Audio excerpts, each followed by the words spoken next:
Hello everyone, I'm Zahid from Talks at Innovation Valley, and today we have very amazing guest, Furkan Aziz. Furkan is the CEO and founder of InvoZone and winner of the BIZ Award, which is, I guess, Dubai-based award. Furkan is a serial entrepreneur with other initiatives like InvoBlocks and Invo Games as well. Under Furkan's leadership, InvoZone has completed 300 plus projects and reached a head count of 500 plus in just 6 years. And Furkan is also an active part of the tech community with a huge following. So, first of all, I really warm welcome you, Furkan. Thank you so very much, Zahid, for having me today. You are welcome Furqan. इससे पहले कि हम आज के हमारा जो topic है उस तरफ जाएं जो कि है web 3.0 and the future of internet infrastructure shifting paradigms. Web 3.0 क्या है और फ्यूचर ऑफ इंटरनेट इंफ्रास्ट्रक्चर क्या है और कैसे ये पैराडाइम को शिफ्ट कर रहा है, इससे पहले कि हम इस टॉपिक पे जाएं, फुरकान मैं जानना चाहूँगा आपके थोड़े से बैकग्राउंड के बारे में, आपकी स्टोरी के बारे में। हमने आपका प्रोफेशनल इंट्रोडक्शन तो पढ़ ही लिया, लेकिन आप कहाँ पैदा हुए, कहाँ से पढ़े और कब आपने ये आईटी सेक्टर में जंप करने का सोचा और ये पूरा जर्नी आपका कैसा रहा? जी ज़रूर। ज़ाहिर मैं हासिलपुर से हूँ।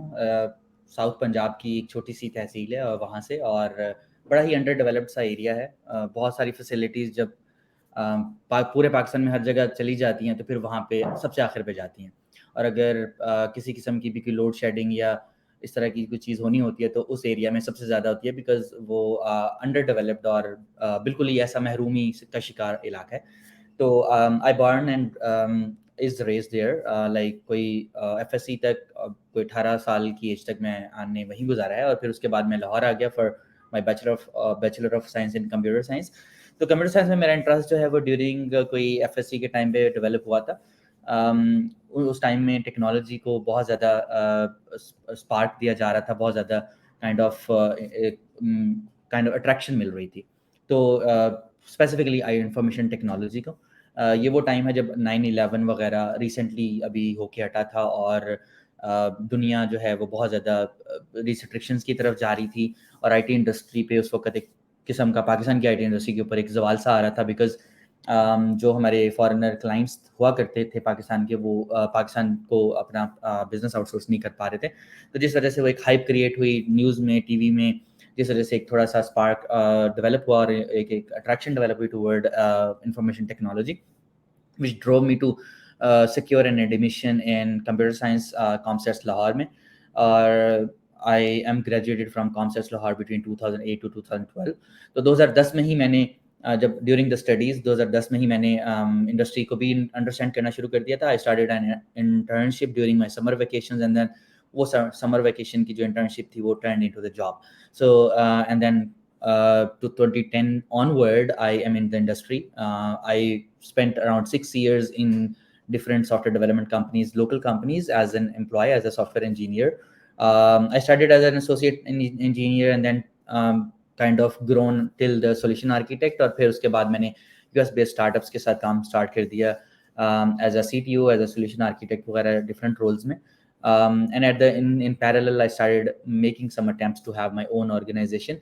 तो अपनी ऑर्गेनाइजेशन एस्टैब्लिश करना या अपना एक टेक सेंटर या सॉफ्टवेयर डेवलपमेंट कंपनी एस्टैब्लिश करने के पीछे मोटिवेशन ये थी कि जब मैं यूएस बेस्ड कंपनीज में being a CTO role perform कर रहा होता था, तो सबसे बड़ा चैलेंज जो मुझे वहाँ पे आता था बीइंग सीटीओ, वो ये आता था कि हमारे पास टैलेंट हमें नहीं मिल रहा होता था, राइट टैलेंट जो कि हार्ड वर्किंग भी हो, टू द पॉइंट जो हमें स्किल्स चाहिए वो भी हों उनके अंदर, और जो चीज़ हम डिलीवर करवाना चाह रहे हैं वो डिलीवर करने की कैपेसिटी भी रखते हो। तो ये चीज़ हमें सबसे बड़ा चैलेंज जो बन रहा था। तो यूएस में if someone understand the US market information technology की, तो cost is very high and the outcome is very low.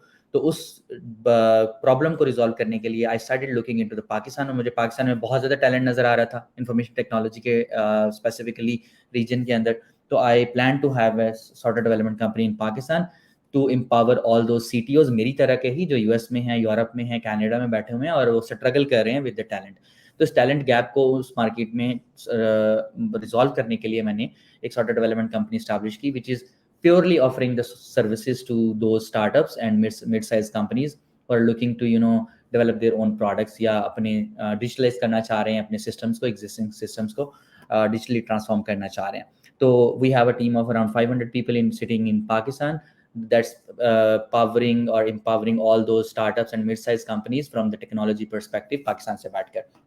हमारे सारे के सारे जो clients हैं वो US और Europe based हैं because our primary purpose is to resolve their technology or tech talent related problems. At the same time हमें लगता है कि हमारा जो talent है वो काफ़ी हद तक kind of stand out कर सकता है in those regions as compared to their own local region. That's why हमारा purely यही focus रहता है. So that's my backstory, how I evolved into the industry and what exactly I'm doing right now. That's how it looks like. All right, amazing journey, Furqan. Furqan, सबसे पहले ये बताइएगा कि web 3.0 क्या चीज़ है? Right. और कैसे तो ये वेब मुख्तलिफ है पहले वेब वर्जन? जी, वेब 3.0 एक्चुअली वेब का की जनरेशन 3 है. जनरेशन 3 का मतलब ये है कि जनरेशन 2 भी होगी, जनरेशन 1 भी होगी. Yes, there is generation 1 and generation 2. So जब वेब 1.0 की बात करते हैं तो ये वो टाइम है जब स्टैटिक वेब पेजेस बना करते थे, ओनली स्टैटिक HTML के पेजेस बना करते थे और आप सिर्फ अपनी इंफॉर्मेशन अपने बिजनेस की इंफॉर्मेशन डिस्प्ले कर सकते थे www वेब के ऊपर. और ये बड़े पैथेटिक से ब्राउजर में लोड होने वाली बड़ी सिंपल सी वेबसाइट हुआ करती थी. लेकिन उसमें वन वे कम्युनिकेशन हुआ करती थी वेब 1.0 के अंदर कि आप अपनी बिजनेस की इंफॉर्मेशन तो डिस्प्ले कर सकते हैं लेकिन लोग आपके साथ इंटरेक्ट नहीं कर सकते. अगर आपके साथ किसी ने इंटरेक्ट करना है तो आपने अपना ईमेल एड्रेस दिया होगा वहाँ पे या फोन नंबर दिया होगा, तो there is only one way to communicate with you by calling और by emailing. That was one web 1.0. And then यहाँ पे एक हमें गैप नजर आया दुनिया को कि लोग हमारे साथ कम्युनिकेट नहीं कर सकते वाया वेब. तो फिर वेब फॉर्म्स इंट्रोड्यूस हुए एंड वेब 2.0 का जो है ना ज़माना शुरू हो गया, जहाँ पे अब लोग आपस में एक दूसरे के साथ वेब के ऊपर कम्युनिकेट भी कर सकते हैं, इंटरेक्ट भी कर सकते हैं. यानी कि कॉन्टैक्ट अस फॉर्म बन गए, सोशल मीडिया प्लेटफॉर्म्स वगैरह आना शुरू हो गए, जो लोग एक दूसरे के साथ कनेक्ट कर सकते हैं, कम्युनिकेट कर सकते हैं, शेयर कर सकते हैं अपने आइडियाज़, थॉट्स और कंटेंट शेयर कर सकते हैं. गेटेड एंड पर्सनलाइज्ड कंटेंट वगैरह का टाइम आ गया. तो यहाँ पे जो हमारा वेब 2.0 का टाइम है, ये सारे का सारा हमें स्टैटिक पेजेस से लेके dynamic and interactive web pages की तरफ ले गया, जिसमें हमारे बहुत सारे सोशल मीडियाज ने जो है ना वो प्लेस बनाई.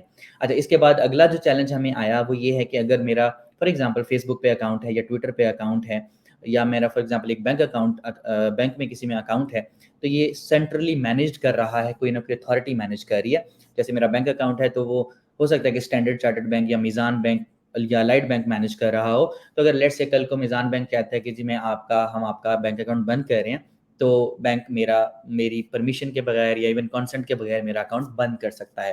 ठीक है. और दूसरा ये है कि अगर फेसबुक चाहे कि आज के बाद फुरकान अजीज़ का अकाउंट हम नहीं चलने देंगे फॉर एनी रीज़न. हमने देखा कि ट्रंप का अकाउंट जो है वो डोनाल्ड ट्रंप का अकाउंट जो है ट्विटर ने बैन कर दिया था. तो even he was an ex president of United States of America, but Twitter had the authority to ban his account because Twitter is centrally managed by a central authority. और Twitter चाहे तो आपका account बंद कर सकता है, कोई उसको चैलेंज या क्लेम नहीं कर सकता. तो ये सेंट्रलाइज्ड का ज़माना है वेब 2.0 का. फिर लोगों ने ये देखना शुरू किया, फ्रीडम ऑफ स्पीच और ownership of your own data की बात होना शुरू हो गई कि मेरा डेटा ट्विटर पे क्यों पड़ा हुआ है, या मेरा डेटा फेसबुक के पास क्यों है, या गूगल के पास क्यों है, या मेरा पैसा बैंक के पास क्यों है. मेरा पैसा है, मेरा डेटा है, मेरी आइडेंटिटी है, इसकी ओनरशिप मेरे पास होनी चाहिए कंप्लीटली. तो वेब 3.0 जो है ना उसने वो वाला ज़माना शुरू हुआ फिर, जहाँ पे आपकी ओनरशिप, आपकी सारी चीज़ों की ओनरशिप आपके अपने पास है और ये इसको कोई भी एक सेंट्रलाइज्ड अथॉरिटी मैनेज नहीं कर रही. ये डिसेंट्रलाइज्ड नेचर है इसकी. तो जो वेब 3.0 का ज़माना है, इसको हम डिसेंट्रलाइज्ड भी कह सकते हैं. It's just similar to democracy where आपके पास जो है वो बहुत सारे लोग हैं जो मिलकर डिसाइड करते हैं कि एग्जैक्टली होना क्या है या कैसे होना है. अगर हम बिटकॉइन की बात करें, इथेरियम की बात करें, तो ये हमारे डिसेंट्रलाइज्ड एक्चुअली बैंक्स हैं. और अगर हम बहुत सारे सोशल मीडियाज़ हैं हमारे पास मौजूद, जैसे ओपन सी है या रेरेबल है, तो वो ऐसे प्लेटफॉर्म्स हैं जहाँ पे हम अपना कंटेंट शेयर कर सकते हैं, अपना कंटेंट ओन भी कर सकते हैं. फेसबुक पे मैं अगर कोई पिक्चर, इमेज, वीडियो लगाऊंगा तो it is property of Facebook now. लेकिन अगर मैं रेरेबल पे या ओपन सी पे अपना कोई जाके NFT इमेज को कन्वर्ट करके NFT बना के डाल दूंगा, तो that content belongs to me and even I can sell that. तो web 3.0 gives you authority on your own data, identity, money and whatever account you have, and कोई central authority मौजूद नहीं है जो कि आपके अकाउंट को ब्लॉक कर सके या आपके पैसे को यूज कर सके या आपको रिवोक कर सके आपकी एक्सेस को किसी भी तरीके से।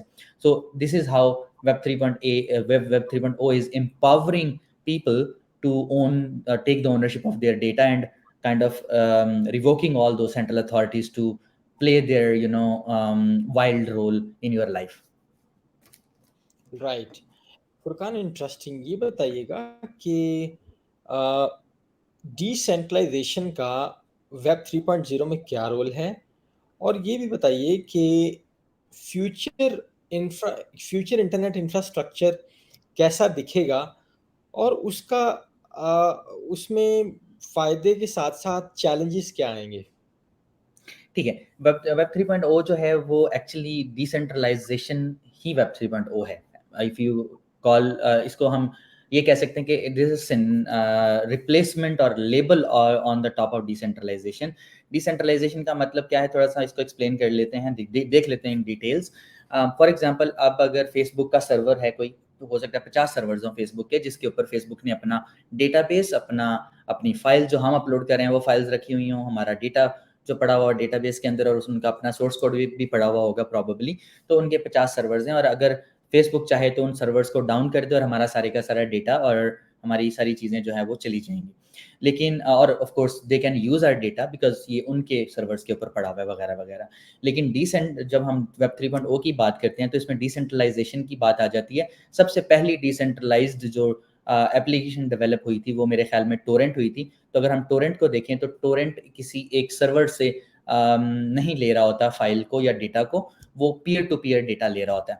तो इसका मतलब ये है कि आपका जितना भी डेटा है वो किसी सेंट्रलाइज सर्वर पे, एक सर्वर पे नहीं पड़ा होगा, किसी क्लाउड में नहीं पड़ा हुआ होगा, वो डिफरेंट लोकेशंस में डिफरेंट लोगों की मशीन्स के ऊपर पड़ा हुआ होगा, और उसकी एक कॉपी नहीं मौजूद होगी, उसकी हो सकता है कि 5000 कॉपीज मौजूद हों डिफरेंट जगहों पे पड़ी हुई हों। तो उसका मतलब ये है कि अगर कोई एक सर्वर डाउन भी हो जाता है या एक मशीन डाउन भी हो जाती है तो you don't have to worry, because बाकी के 400-500 कॉपीज जो हैं डिफरेंट मशीन्स के ऊपर मौजूद हैं अभी भी। इसी तरीके से आपको जो है वो यहाँ पे अगर फॉर एग्जांपल फेसबुक आपके डेटा को चेंज कर देता है, म्यूटेट कर देता है, किसी तरह से उसको मैनिपुलेट कर देता है, तो वो आप उसका कुछ नहीं कर सकते। यहाँ पे अगर हम डिसेंट्रलाइज की बात करें तो चूंकि 500 कॉपीज पड़ी हुई हैं 500 डिफरेंट मशीन्स के ऊपर, नोड्स के ऊपर प्रॉबेबली, तो उनको अगर किसी पर्सन ने आपकी किसी पोस्ट को मैनिपुलेट करना है, कंटेंट को मैनिपुलेट करना है, तो उसके लिए इतना आसान नहीं होगा, क्योंकि उसको ये करने के लिए 251 अगर 500 कॉपीज हैं तो 51% प्लस लोगों को के पास जाके 51% डेटाबेस कॉपीज के पास जाके उसको मैनिपुलेट करना पड़ेगा।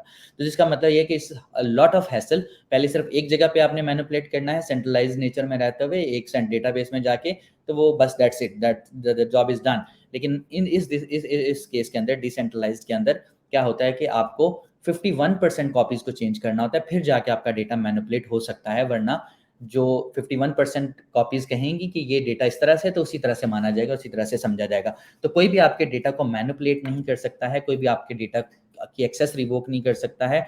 और अगर आपका जो है कोई एक सर्वर डाउन हो जाता है तो it's not a problem, because बाकी के 499 सर्वर्स और प्लेसेस और कॉपीज आर इंटैक्ट, हम उसको यूज कर सकते हैं, रिट्रीव कर सकते हैं। तो डिसेंट्रलाइज का मतलब ये है कि आपका डेटा एक जगह पे नहीं पड़ा हुआ, अब हमने उसकी कॉपीज बहुत सारी जगहों पे रखी हुई हैं। और इसके आपने दूसरा क्वेश्चन पूछा कि इसका चैलेंज क्या है, तो चैलेंज बड़ा बहुत ही विजिबल है। अगर समवन इज रैशनली थिंक करें हम, अगर कि पहले तो हमारा डेटा सिर्फ फेसबुक के पास था, सिर्फ फेसबुक ही हमारे प्राइवेसी को ब्रीच कर सकता था।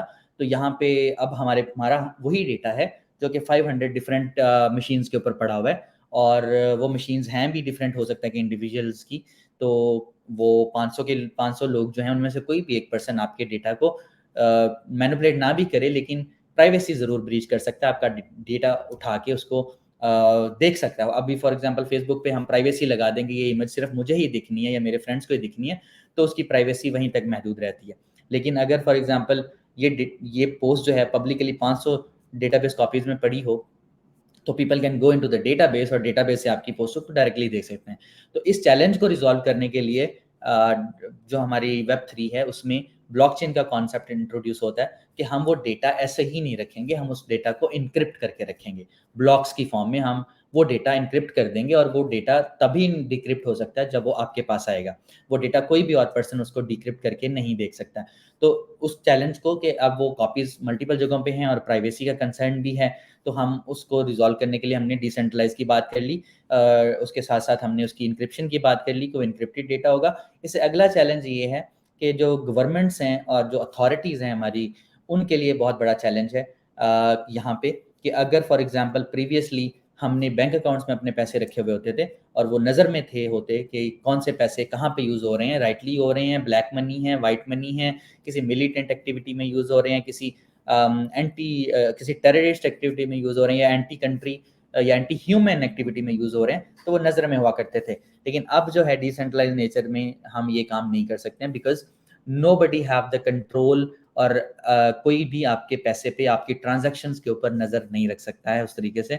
देयर पॉसिबिलिटीज़ हैं, लेकिन वो वर्क अराउंड्स हैं। अगर हम प्योर वेब 3 की बात करें तो डिसेंट्रलाइज़्ड जो नेचर है, ये आपको अलाउ नहीं करती है कि आप किसी भी पर्सन के ऊपर कोई रिस्ट्रिक्शन लगा सकें, उनकी ट्रांज़ैक्शंस के ऊपर नज़र रख सकें कि ये पैसा कहाँ से आ रहा है, व्हाइट मनी है, ब्लैक मनी है, मनी लॉन्ड्रिंग हो रही है या आप ये पैसा जो है वो किसी मिलिटेंट एक्टिविटी में यूज़ कर रहे हैं, टेररिस्ट एक्टिविटी में यूज़ कर रहे हैं या एंटी ह्यूमन एक्टिविटी में यूज़ कर रहे हैं।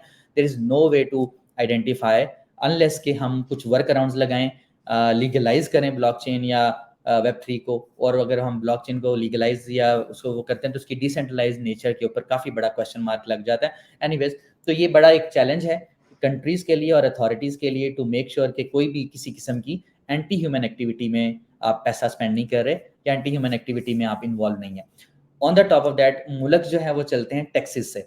हर मुल्क टैक्स इकट्ठा करता है, टैक्स जमा करता है और उसके ऊपर वो अपना सारा इंफ्रास्ट्रक्चर एस्टैब्लिश करता है और गवर्नमेंट एम्प्लॉइज़ को सैलरीज़ पे करते हैं हम या बैंक्स हॉस्पिटल्स और एजुकेशन सिस्टम्स हमारे चलते हैं या डिफेंस का सिस्टम चलता है टैक्सेस की बुनियादों के। पाकिस्तान में सबसे कम टैक्स है। Luckily we are very lucky nation कि हमारा टैक्स बहुत कम है। हम उस पे भी बहुत ज़्यादा अनाय होते हैं। बाकी डेवलप्ड कंट्रीज़ जो हैं they charge up to 40% income tax पर, तो वो ऑफ कोर्स दे चार्ज पहले और फिर वो उस इनकम टैक्स को रिटर्न बैक पे बैक भी करते हैं टू देयर नेशन और वो बहुत ज़्यादा डेवलपमेंट में स्पेंड कर रहे होते हैं। बट टैक्सेस जो हैं ये आपके ट्रांज़ैक्शंस, आप जो मनी बना रहे हैं, जो पैसे बना रहे हैं, उस पे लगाया जाता है ताकि आपका मुल्क चल सके। तो अगर आपका पैसा जो है वो या आप जो पैसे बना रहे हैं या इनकम बना रहे हैं, वो किसी की नज़र में नहीं आती है, तो वो टैक्सेबल नहीं अगर आप टैक्स बचाना चाहें, टैक्स सेव करना चाहें, टैक्स चोरी करना चाहें, तो आप कर सकते हैं बड़े आराम से, जो कि मुल्क को बहुत बड़ा डैमेज पहुँचाएगा कि अगर मुल्क के पास कंट्री के पास टैक्स ही नहीं जाएगा, तो अपना इंफ्रास्ट्रक्चर कैसे चलाएँगे? वो चला ही नहीं सकते अपना infrastructure. To handle that part जो है ना बहुत सारे मुल्कों ने क्रिप्टो करेंसीज़ जो हैं या ब्लॉकचेन्स हैं, इनको बैन कर दिया, ठीक है? कि जी हमारे पास ये आप अलाउ नहीं कर सकते। उसकी प्राइमरीली रीज़न ये है कि उनसे लीगलाइज़ करना थोड़ा-सा उनको टेक्निकली डिफ़िकल्ट या नामुमकिन सा लग रहा था। दैट्स व्हाई ये एक बड़ा चैलेंज हमें फेस करने को मिलता है कि बहुत सारे कंट्रीज़ आपके क्रिप्टो करेंसीज़ को जो कि वेब 3.0 की one of the big examples या बिग यूज़ केस हैं, उनको अलाउ नहीं करते हैं।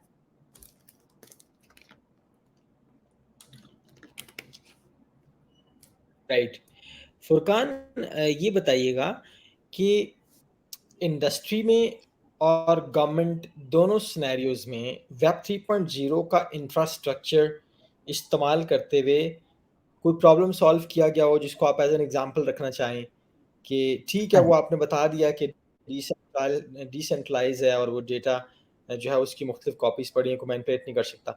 लेकिन जब हम इंडस्ट्री और गवर्नमेंट के तनाज़ुर में देखते हैं, तो क्या आप कोई यूज़ केस बता सकते हैं कि वेब 3.0 को इस्तेमाल करते हुए फ़लानी-फ़लानी गवर्नमेंट ने या फ़लाँ-फ़लाँ इंडस्ट्री के अंदर ये फ़ायदा हुआ है इसका इम्प्लीमेंट करने का और पहले ये नहीं था? जी, बिल्कुल, बड़ा इंटरेस्टिंग क्वेश्चन आपने पूछा है और ये जब हम ब्लॉकचेन के या वेब 3.0 के डिसेंट्रलाइज़ेशन के नुकसानात की बात कर रहे होते हैं, तो उसके साथ-साथ हमें उसके यूज़ केसेस पे भी नज़र डालने की बड़ी अशद ज़रूरत होती है। ये कुछ टाइम पहले अगर हम चले जाएँ, कोई 3-4 साल पहले, तो ये सिर्फ़ बातें हुआ करती थी, लेकिन अब जो है, हमने देखा है कि गवर्नमेंट लेवल पे भी और प्राइवेट सेक्टर दोनों में ही, इंडस्ट्री में ने भी और गवर्नमेंट सेक्टर ने भी डिसेंट्रलाइज्ड नेचर के बहुत सारे प्रोजेक्ट स्टार्ट किए हैं, बहुत सारे प्रोजेक्ट्स पे काम भी हुआ है और प्रोडक्शन में भी हैं। अब अगर हम पाकिस्तान में ही बात करें तो पाकिस्तान का जो लैंड रिकॉर्ड मैनेजमेंट सिस्टम है वो ब्लॉकचेन पे डेवलप हो रहा है राइट नाउ आज की डेट में, बिकॉज पिछले साल गवर्नमेंट ने उस पर वर्क स्टार्ट किया था ब्लॉकचेन बेस्ड डेवलपमेंट के ऊपर। अच्छा, ब्लॉकचेन का जो बेनिफिट्स हैं ब्लॉकचेन के, because blockchain is one of the biggest example of web 3.0 और डिसेंट्रलाइज्ड, तो इसलिए ब्लॉकचेन की हम बहुत ज़्यादा बात करेंगे। तो ब्लॉकचेन का बिगेस्ट बेनिफिट ये है कि ये डेटा मैनिपुलेट नहीं हो सकता, कोई चेंज नहीं कर सकता इस डेटा को, जो मर्जी कर ले, नंबर 1। नंबर 2, ये डेटा बहुत ही ज़्यादा सिक्योर है क्योंकि ये इनक्रिप्ट होकर रखा हुआ है और ये एनी टाइम रिट्रीवेबल है। ये आपको रिट्रीव करने के लिए बहुत ज़्यादा हैसल रिक्वायर्ड नहीं है अगर आपके पास प्रॉपर राइट कीज़ मौजूद हैं तो इसका मतलब ये है कि अगर हम अपने लैंड रिकॉर्ड की बात करें या हम अपने पेशेंट रिकॉर्ड्स की बात करें, तो पेशेंट रिकॉर्ड भी और लैंड रिकॉर्ड भी कुछ इस तरह की बहुत सारी और एग्जांपल हैं। इवन फिनटेक के उसमें बैंकिंग सिस्टम की बात कर ले तो उनका ट्रांजैक्शनल डेटा है, तो ये सारे का सारा डेटा ऐसा डेटा है जिसका रिकॉर्ड हमें साल हाँ साल चाहिए होता है और हम नहीं चाहते कि ये कोई मैनिपुलेट कर सके, हम नहीं चाहते कि ये डेटा लीक हो, चोरी हो, और ये भी नहीं हम चाहते कि हमें जब इसकी ज़रूरत पड़े तो हमारे लिए एक्सेसिबल ना हो।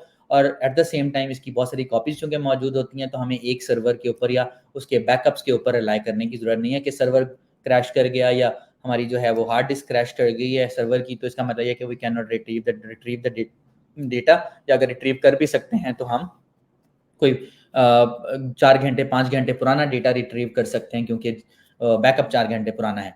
सही है, तो ये वाले सारे चैलेंजेस जब रिज़ॉल्व हो जाते हैं वेब 3.0 के अंदर, तो फिर बहुत ही सेंसिटिव डेटाबेसेस जो हैं वो हमारे ऑलरेडी इसमें जा रहे हैं हमारे ब्लॉकचेन के अंदर, और बहुत सारे हमारे यूज़ केसेस ऐसे हैं जो ऑटो ट्रिगर, बिकॉज़ ब्लॉकचेन में या वेब 3.0 में स्मार्ट कॉन्ट्रैक्ट्स का एक कॉन्सेप्ट भी इंट्रोड्यूस हुआ कि मैंने और आपने कोई एग्जीक्यूशन करनी है, कोई ट्रांजैक्शन करनी है, and that is action based transaction, कि ये एक्टिविटी होगी तो इतने पैसे ऑटोमेटिकली मेरे अकाउंट से निकल के आपके अकाउंट में चले जाएंगे, और ये होगा तो समथिंग लाइक दिस, मतलब एस्क्रो वाला concept and many more functionalities. तो स्मार्ट कॉन्ट्रैक्ट्स का जब काइंड ऑफ कॉन्सेप्ट इंट्रोड्यूस हो जाता है तो बहुत सारे लोग जो बहुत सारी चीज़ें जो ट्रांजैक्शंस करनी होती हैं, जो कि पेपर पे ट्रांजैक्शंस हमने करनी होती हैं, रादर देन पेपर हम उनको स्मार्ट कॉन्ट्रैक्ट्स में ले जाते हैं। और इसमें इंश्योरेंस फर्म्स में ने बहुत सारा काम किया है। मलेशिया में जो है वो AIA के नाम से एक इंश्योरेंस फर्म है, उन्होंने अपना सारे का सारा इंश्योरेंस क्लेम का सिस्टम ब्लॉकचेन पे वो ले गए हुए हैं। आई वाज इन सिंगापुर का जो एक किड्स कैंसर का NGO है, उन्होंने अपना पूरे का, बिकॉज कैंसर एक ऐसी डिजीज़ है कि अगर आप सर्वाइव कर भी जाएँ कैंसर के अंदर तो आपको सारी ज़िंदगी लेड पॉइजनिंग रहती है, आपके डिफरेंट ऑर्गन्स जो हैं वो उनमें प्रॉब्लम रहती है, कभी किडनी में प्रॉब्लम स्टार्ट हो जाएगी, कभी आपके जो है वो स्टमक में प्रॉब्लम स्टार्ट हो जाएगी, कभी कुछ तो हमेशा आपको रहती है। तो आप जब अपने डॉक्टर के पास जाते हैं तो you have to show him whole record कि मुझे फलां टाइम पे कैंसर हुआ था, लेड पॉइजनिंग, और मुझे इतनी लेड लगी थी, कीमो लगी थी, ये इतनी डोज लगी थी और कितने टाइम में वो रिकवर हुआ वगैरह वगैरह, उसके बाद मुझे कौन-कौन सी बीमारी हुई, कब-कब हुई। तो आपको हमेशा अपना रिकॉर्ड साथ मेंटेन रखना पड़ता है कैंसर सर्वाइवर्स को। तो सिंगापुर की गवर्नमेंट ने उनकी एक NGO है किड्स कैंसर के नाम से, तो उन्होंने इसको अपने पूरे डेटाबेस, क्योंकि किड्स को, बच्चों को नहीं पता होता कि उन्होंने अपना रिकॉर्ड कैसे मेंटेन करना है, तो उन्होंने उनको उनकी आइडेंटिटी के साथ उसको एसोसिएट कर दिया कि अगर आपकी आइडेंटिटी है तो उसके साथ आप बायोमेट्रिक्स के साथ आपका सारे का सारा डेटा ब्लॉकचेन में स्टोर हो रहा है, और whenever you need to retrieve, एक मोबाइल एप्लीकेशन है जिसमें आपने अपनी बायोमेट्रिक्स के साथ कहीं से भी किसी भी मोबाइल डिवाइस से आप अपना डेटा रिट्रीव कर सकते हैं, बिकॉज ब्लॉकचेन में आपका डेटा सिक्योर है, जब तक मर्जी आप चाहें, और वो कहीं नहीं जाता, और वो डेफिनेटली इनक्रिप्टेड भी है। इसके अलावा टोयोटा ने, नाइकी ने बहुत ज़्यादा काम किया है डिसेंट्रलाइजेशन के ऊपर अपने इंटरनली। IBM ने बहुत ज़्यादा ब्लॉकचेन के ऊपर काम किया है अपने डेटाबेसेस को लेके। तो बिग डेटा और AI में अभी रिसेंटली ब्लॉकचेन की बहुत ज़्यादा इन्वॉल्वमेंट हो रही है। बहुत ज़्यादा ऐसे प्लेटफॉर्म्स हैं जो कि ब्लॉकचेन के प्लेटफॉर्म्स थे, now AI is kind of empowering them. So बहुत सारे there are like plenty of use cases. हम जिस यूज़ केस की भी बात करें तो डिसेंट्रलाइजेशन हर जगह पे बड़े एक्सटेंसिव लेवल पे जो है वो इंट्रोड्यूस हो रही है। इवन सोशल मीडिया प्लेटफॉर्म्स बन गए हुए हैं, हमारे मिनी डिजिटल बैंक्स बन गए हुए हैं, तकरीबन हर चीज़ Web3 में जा रही है।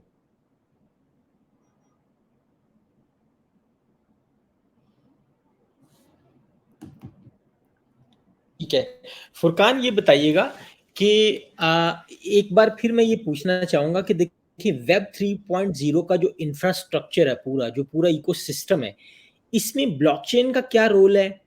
और यानी इसके वेब 3.0 इकोसिस्टम के इंफ्रास्ट्रक्चर की वाइटल ऑर्गन्स या जो पार्ट्स हैं वो क्या हैं? इसकी मुझे बताएं जरा ओवरऑल कि इसमें इसका ये काम है, इसका ये काम है, इसका ये पिलर है, ये पिलर है, इसका ये रोल है। जी बिल्कुल। ब्लॉकचेन जो है वो वेब 3.0 की एक इम्प्लीमेंटेशन है। ब्लॉकचेन का मतलब वेब 3.0 इज़ अ कॉन्सेप्ट। ठीक है, सबसे पहले अगर हम कॉन्सेप्ट की बात करें तो वेब उसके अंदर जो है वो 3 कंपोनेंट्स आ जाते हैं, decentralization, democracy and ownership. Decentralization का मतलब हम पहले डिस्कस कर चुके हैं कि एक जगह पे नहीं डेटा पड़ा हुआ, बहुत सारी कॉपीज़ पड़ी हुई हैं। डेमोक्रेसी का मतलब ये है कि 100 कॉपीज़ अगर हैं तो उसमें से 51 कॉपीज़ डिसाइड करेंगी कि कौन-सा डेटा एक्यूरेट है। तो डेमोक्रेसी इज़ देयर। एंड तीसरी इज़ ओनरशिप। ओनरशिप का मतलब ये है कि जो डेटा आपका है, जो पैसे आपके हैं, जो मनी आपकी है, वो आपकी ही है। No one else can kind of claim or own or kind of manipulate or use that data. तो ये 3 प्राइमरी कंपोनेंट्स हैं जो वेब 3.0 के हैं। इसकी इम्प्लीमेंटेशन जो है वो ब्लॉकचेन है, और ब्लॉकचेन ने उस वेब 3.0 के पूरे कॉन्सेप्ट को इम्प्लीमेंट किया इन अ वे कि ब्लॉकचेन की अगर हम इन लेमैन बात करें तो आपका जो एक डेटा सेट है, अगर फॉर एग्जांपल आप अपने फेसबुक पे जाते हैं और एक पोस्ट डालते हैं, तो हम उस पोस्ट को अगर एन्क्रिप्ट करते हैं, एन्क्रिप्ट करके ब्लॉकचेन में बना के ब्लॉकचेन में रख देते हैं। अब आप एक और पोस्ट डालते हैं, उसको भी हम एन्क्रिप्ट करके एक और ब्लॉक बना के रख लेते हैं। तो जब हम आपकी अगली पोस्ट को ब्लॉक बना के रख रहे होंगे उसको एन्क्रिप्ट करके, तो उस ब्लॉक में हम पिछले ब्लॉक का एड्रेस या कनेक्शन बता रहे होंगे, ताकि हम उसमें अगली पोस्ट से पिछली पोस्ट तक जा सकें, एंड सो फोर्थ। तो हमारे ब्लॉक्स एक दूसरे के साथ कनेक्टेड होते हैं। एक काइंड ऑफ डेटा, आपका जो डेटा सेट है वो एक ब्लॉक इनक्रिप्ट होके एक ब्लॉक बन जाता है, और हर ब्लॉक दूसरे के साथ कनेक्टेड होता है इन अ वे कि हम उसको ब्लॉक चेन कह सकते हैं। तो ये सब chain of blocks, and one block is encrypted data set जो भी आपसे रिलेटेड है। It can be one financial transaction, it can be one picture of yours, it can be one video or one audio, और it can be any document related to you. ये कुछ भी हो सकता है इसके अंदर। आप मे बी आपको जो डॉक्टर ने प्रेस्क्रिप्शन दी है आपके हेल्थ रिकॉर्ड के हवाले से, या आपकी का लैब रिकॉर्ड है, लैब रिजल्ट है किसी भी टेस्ट का, तो ये एक डेटा है, और इस डेटा को अगर हम इनक्रिप्ट करेंगे तो ये ब्लॉक बन जाएगा, और हर ब्लॉक दूसरे अपने पिछले ब्लॉक से जुड़ा हुआ होता है, इसलिए ये सब kind of we call it blockchain. So Web3 is a concept having 3 components: decentralization, democracy and ownership. And इसकी जो बेस्ट इम्प्लीमेंटेशन है वो ब्लॉकचेन है। ब्लॉकचेन की हमने बात कर ली कि हर डेटा पॉइंट जो है वो आपका इनक्रिप्टेड फॉर्म में एक ब्लॉक में पड़ा होता है, और blocks are connected with each other in a form के हम उसको ब्लॉकचेन कहते हैं।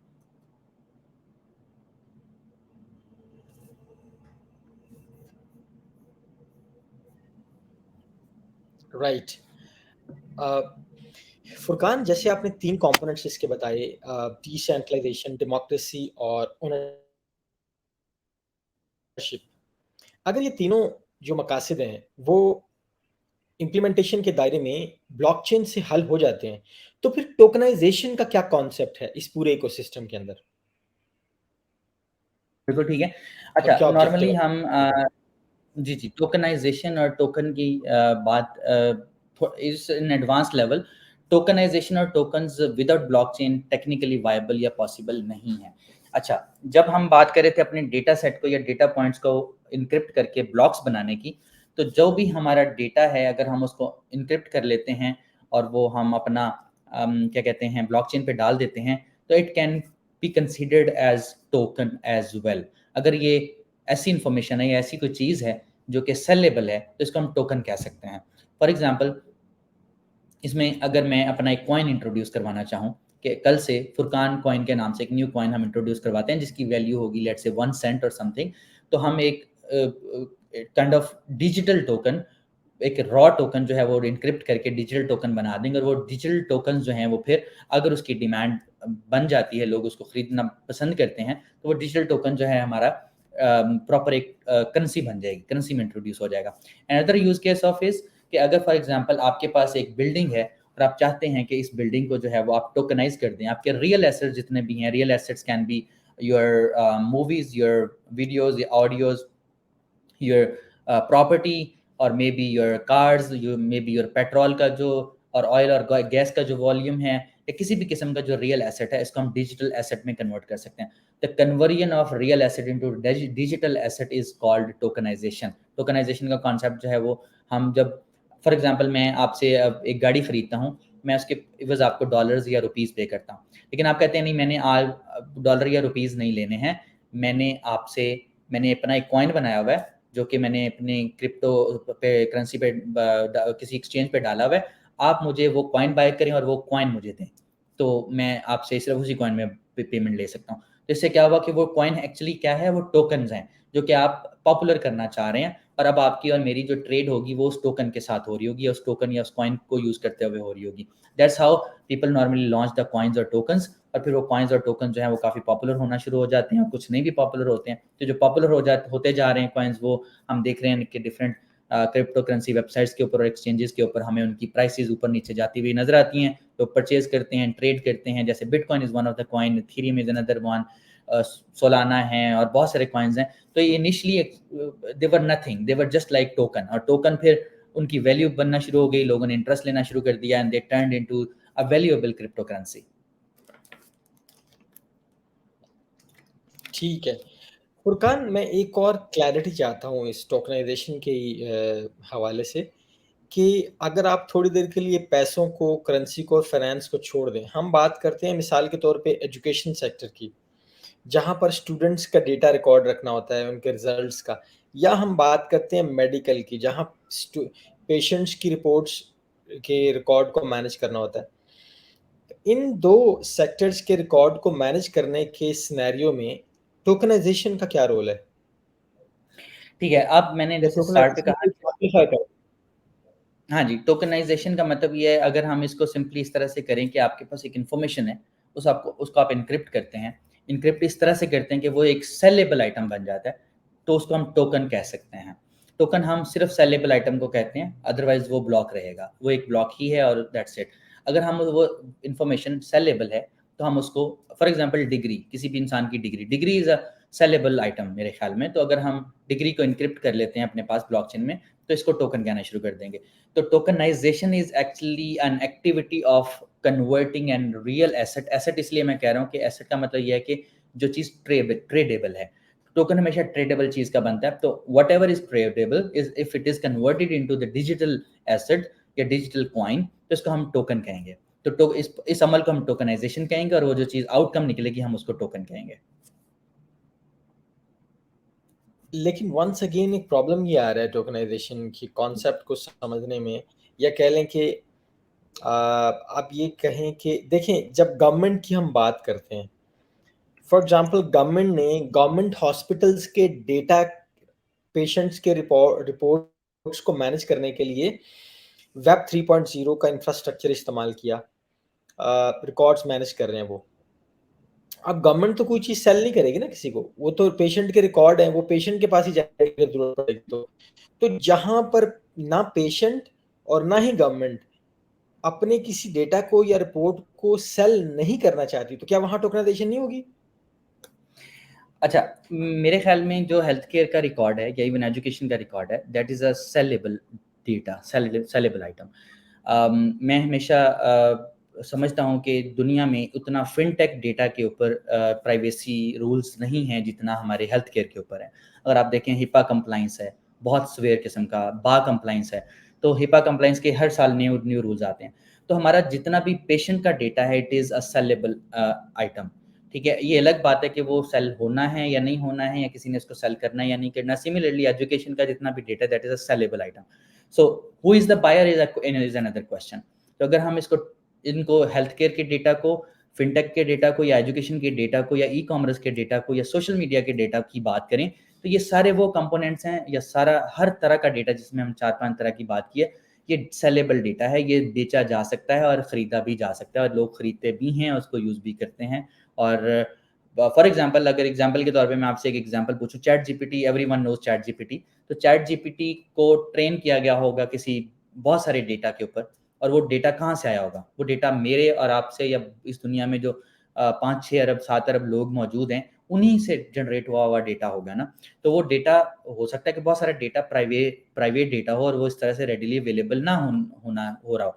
वो हु नोज के ओपन एआई ने वो प्राइवेट डेटा परचेज करके बाय करके चैट जीपीटी को ट्रेन किया हो ताकि उनका जो बॉट है वो ट्रेन हो जाए। सो उस डेटा का यूज केस क्या है इज अ डिफरेंट स्टोरी, लेकिन हेल्थ केयर का डेटा, फिनटेक का डेटा, एजुकेशन का डेटा, और हमें सबको पता है कि हमारा सोशल मीडिया पे जो जो भी हमारी एक्टिविटीज़ हैं फेसबुक पे या गूगल पे या ट्विटर वगैरह पे, लिंक्डइन के ऊपर, वो सेलेबल डेटा है और उनको उसको यूज़ किया जाता है फॉर ट्रांजैक्शनल एक्टिविटीज़। क्या ख्याल है आपका?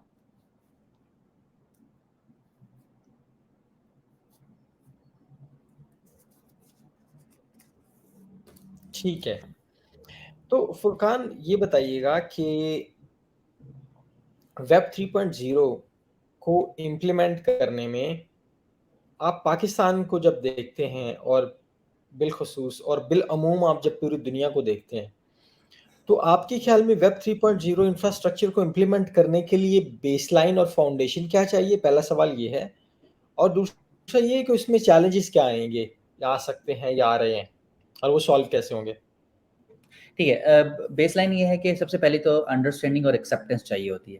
अगर हमारी बीइंग अ ह्यूमन हम उन्हीं उन्हीं चीज़ों को अडॉप्ट करते हैं या उन्हीं चीज़ों को काइंड ऑफ इम्प्लीमेंट करने की कोशिश करते हैं या उन टेक्नोलॉजीज़ को यूज़ करने की कोशिश करते हैं जिनके लिए हमारी एक्सेप्टेंस और अडॉप्शन आती है। पर अभी हम अगर बात करें तो चैट जीपीटी की एक्सेप्टेंस अभी तक नहीं बन पा रही। बहुत सारे लोग अभी भी समझते हैं कि चैट जीपीटी उनकी जॉब को किल करने के लिए यहाँ पे है और उनकी जॉब्स खत्म हो जाएँगी या प्रॉब्ली समथिंग लाइक दिस। इसी तरीके से थ्रेड्स की बात कर लें, थ्रेड्स डॉट नेट रिसेंट एक सोशल मीडिया प्लेटफॉर्म इंट्रोड्यूस किया है मेटा ने इंस्टाग्राम के उस पे, तो ट्विटर के कंपटीशन में। तो लोग समझते हैं कि threads again is a challenge. बहुत सारे लोगों ने साइन अप कर लिया और बहुत सारे लोगों ने अभी तक उस पर साइन अप नहीं किया है and they are finding it as a challenge. तो acceptance is very very important component जब आपने किसी भी चीज़ को अडॉप्ट करना है।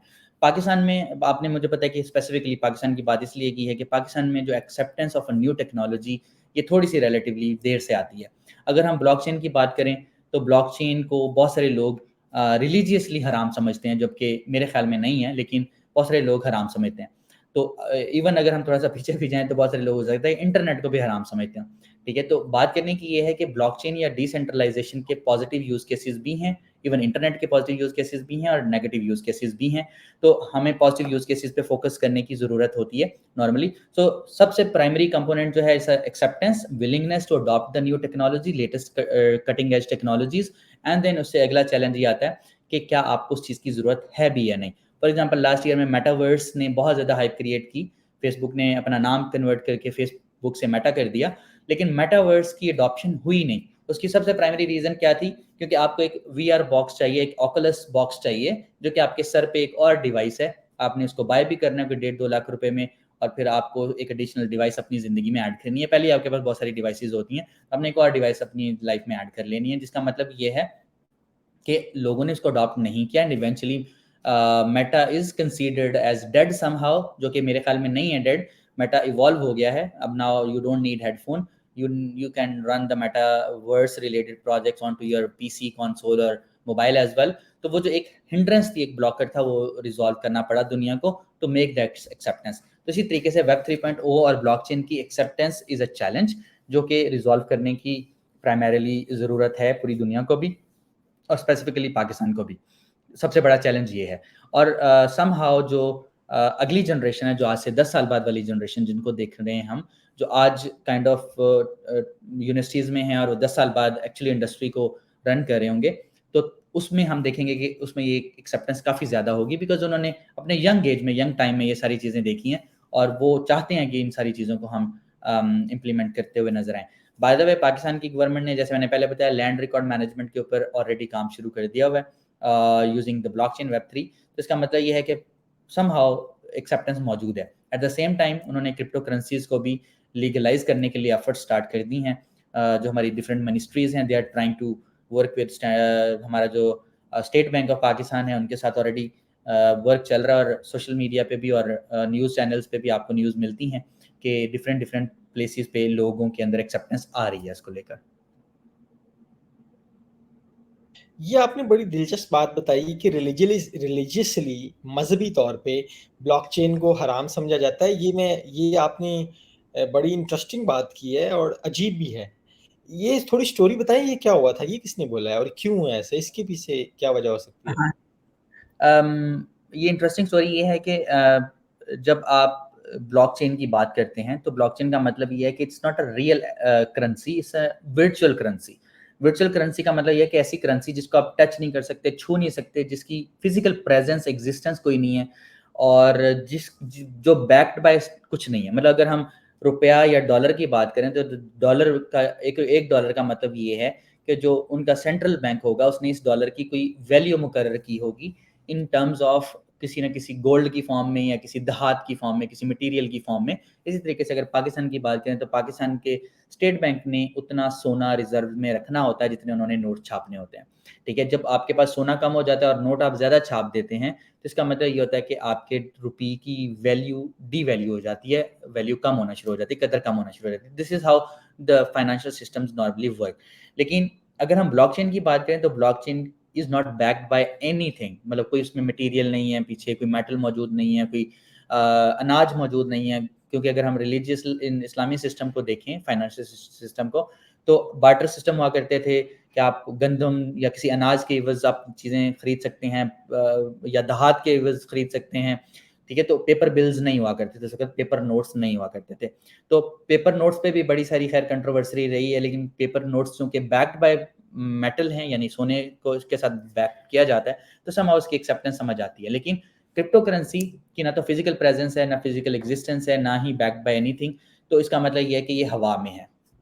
तो जो चीज़ जिसकी इस तरह की प्रेजेंस एग्जिस्टेंस नहीं है, तो उसको काइंड ऑफ रिलीजियस हमारा जो सेक्टर है वो कंसीडर करता है कि यार ये चीज़ जो है इस्लाम रिलीजियसली इज़ नॉट एक्सेप्टेबल। उसकी सबसे प्राइमरी रीज़न ये है कि अगर फॉर एग्जांपल आप एक बिटकॉइन खरीद लेते हैं, for example, for some by some chance, तो और कल को बिटकॉइन कंप्लीटली बंद हो जाता है, खत्म हो जाता है, दुनिया से वैनिश कर जाता है, तो there is no way for you to claim back your money. और वो पैसे आपने ऑफ कोर्स आपके हलाल के ही पैसे होंगे और आपने मेहनत करके कमाए होंगे जिससे आपने बिटकॉइन खरीदा होगा। और वो बिटकॉइन जो है अगर दुनिया से ही वैनिश कर जाता है तो there is no way, there is no authority, central authority जिससे आप क्लेम कर सकते हैं जाके। अगर आप रुपए खरीदते हैं और तो पाकिस्तान की जो गवर्नमेंट है, अगर हम नोट पे देखें रुपए के, तो उस पे लिखा हुआ है कि हामिल हज़ा आपको जो है वो इसके वज़िये देने को वो होगा, अदा करने का पाबंद होगा। नोट के ऊपर एक नोट छोटी-सी लाइन लिखी हुई होती है हमारे पाकिस्तान।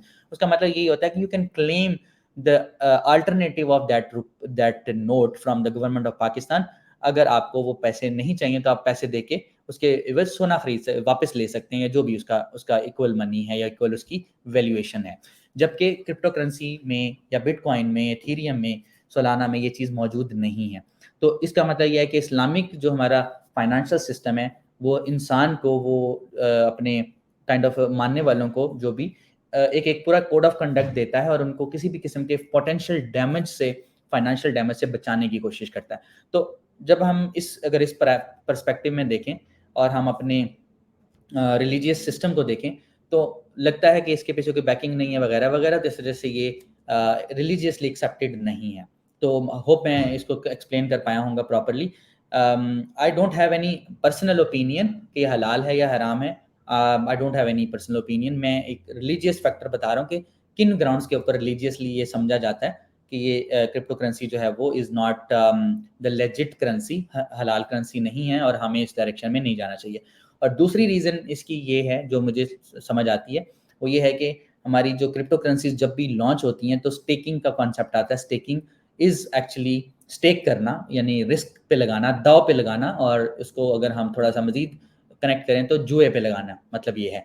तो जब मैं एक अपना कॉइन लॉन्च करता हूँ, फॉर एग्ज़ाम्पल कल मैं कहता हूँ फुरकान कॉइन के नाम से एक कॉइन मैं लॉन्च करने जा रहा हूँ, तो क्या होगा कि मुझे उसकी हाइप क्रिएट करने के लिए स्टेक कराना पड़ेगा। मुझे ज़ाहिर साहब के पास आना पड़ेगा कि प्लीज़ आप मेरे इतने कॉइन खरीद लें, इतने पैसे, जब ये कॉइन ऊपर जाएगा तो वो आप वापस बेच के अपने पैसे निकाल लीजिएगा और आपको प्रॉफिट भी होगा, समथिंग लाइक दिस। तो मैंने आपसे क्या किया, आपका पैसा रिस्क पे लगवा दिया, स्टेक पे लगवा दिया, जुए में लगवा दिया। अब ये भी हो सकता है कि वो कॉइन बिल्कुल गिर जाए, ज़ीरो पे चला जाए और आपके सारे के सारे पैसे डूब जाएँ। ये भी हो सकता है कि वो कॉइन ऊपर चला जाए, वाक़ई लोग उसको पसंद करना शुरू कर दें, ऊपर चला जाए और वो क्या कहते हैं उसके अंदर आपको बहुत ज़्यादा प्रॉफिट मिल जाए। तो staking is a kind of risk और जुआ। तो जुए के पर्सपेक्टिव से भी आपने जो भी कॉइन लॉन्च करना है उसकी स्टार्टिंग स्टेकिंग से ही होती है, स्टार्टिंग पॉइंट स्टेकिंग के साथ ही होता है, वरना स्टार्ट नहीं हो सकता कोई भी coin. This is how it works. All right Furqan, ये मेरा लास्ट क्वेश्चन है, और क्वेश्चन तो नहीं है लेकिन जो मेरे ऑडियंस हैं पॉडकास्ट के, उसमें यूनिवर्सिटी स्टूडेंट्स होते हैं, एजुकेटर्स होते हैं, स्टार्टअप फाउंडर्स होते हैं, पोटेंशियल एंटरप्रेन्योर्स होते हैं, आप उनको क्या मैसेज देना चाहेंगे? कोई भी एक एडवाइस या मैसेज जिससे वो इंस्पायर हो सके, उनकी लाइफ चेंज हो सके। मैं हमेशा अपने फेलो एंटरप्रेन्योर्स को ये कहता हूँ कि हम टेक्नोलॉजी को कभी भी आपने अंडर एस्टिमेट नहीं करना है। Try to adopt the latest technologies, जो भी लेटेस्ट आपको समझ आता है कि अभी राइट नाउ सबसे ज़्यादा हाइप पे कौन सी चीज़ चल रही है, या आपको लगता है कि नेक्स्ट ईयर कौन सी चीज़ हाइप पे होगी, उसको अडॉप्ट करने की कोशिश करें। That's how I build my venture 500 का विद इन लास्ट 3 ईयर्स। तो 500 का हेड काउंट और more than $1 million per month revenue. तो ये इसी तरह से इस्टेब्लिश हुआ कि जब हम 2020 में थे, तो 2020 में सबसे ज़्यादा हमारे पास एलिक्सर, गोलैंग वगैरह की जो टेक्नोलॉजीज़ थी, उनकी हाइप थी, तो हमने उसकी टीम डेवलप की। 2021 के अंदर ब्लॉकचेन बहुत ज़्यादा हाइप पे गया, तो हमने उसको अडॉप्ट कर लिया फ़ौरन, और हमने एक और वर्टिकल एस्टैब्लिश किया इन्वो ब्लॉक्स के नाम से, जिसका पूरे का पूरा फोकस जो है वो ब्लॉकचेन की डेवलपमेंट था। और फिर इन्वो 2022 के अंदर मेटावर्स आ गया, तो फिर हमने इन्वो गेम्स का एक वर्टिकल बना लिया सेपरेट, जिसमें गेम डेवलपमेंट और मेटावर्स के ऊपर फोकस करना स्टार्ट कर दिया। 2023 के अंदर एआई अगेन इज एआई को बहुत ज़्यादा हाइप मिली चैट जीपीटी के आने के बाद, और जब एआई को बहुत ज़्यादा हाइप मिली तो इन्वोजोन ने अपनी एआई की बहुत बड़ी टीम एस्टैब्लिश कर ली। तो you need to be adoptive. Adoption जो है वो टेक्नोलॉजी के पर्सपेक्टिव से हमेशा मेरा मशवरा रहता है कि be open to adopt and be open to learn.